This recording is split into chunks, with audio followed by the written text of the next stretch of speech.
What can we learn from A Quiet Place about visual storytelling, acting, and metaphor? One of the harder things for new actors is simply being still and letting a moment register before moving into the next moment. One of my acting coaches, CK, calls this moments of composition. Here we see the dad freeze as we slowly reveal that the emergency lights have been triggered.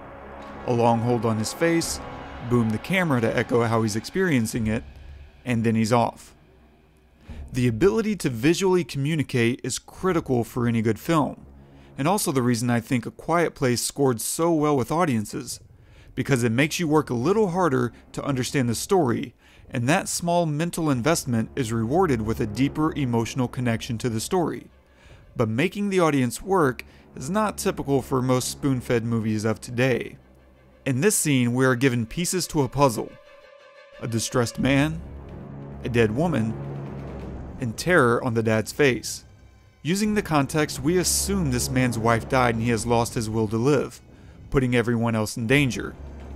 And by not saying this out loud, which we understand would also put the characters in danger, we have to wait and see if our fear plays out, creating tension and emotional investment in the outcome, because this scene demands our complete attention.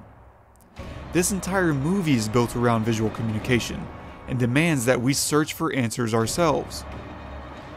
One section of beautiful storytelling lays out how everyone is handling the impact of the opening scene, where a son asks the dad, "Do you blame him for what happened?"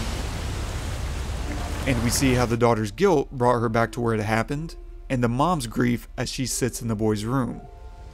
All the intercutting with the dialogue, "It was no one's fault," implies that we're really having one conversation in 3 different locations. Of course, my favorite aspect of this film is how the setup is one big metaphor. A family dealing with the loss of a child. A family who can't communicate, though they desperately need to. You should tell her. And the monsters are symbolic of their fear to talk to each other and say how they really feel. A father who wants his daughter to hear him, when what she actually needed was for him to speak her language, to love her the way she is, not the way he wishes her to be. And yet, the key to their survival is also for her to understand that he was trying to love her all along. You can listen to the full episode at thepestlepodcast.com/aquietplace, or look for The Pestle on any podcast app.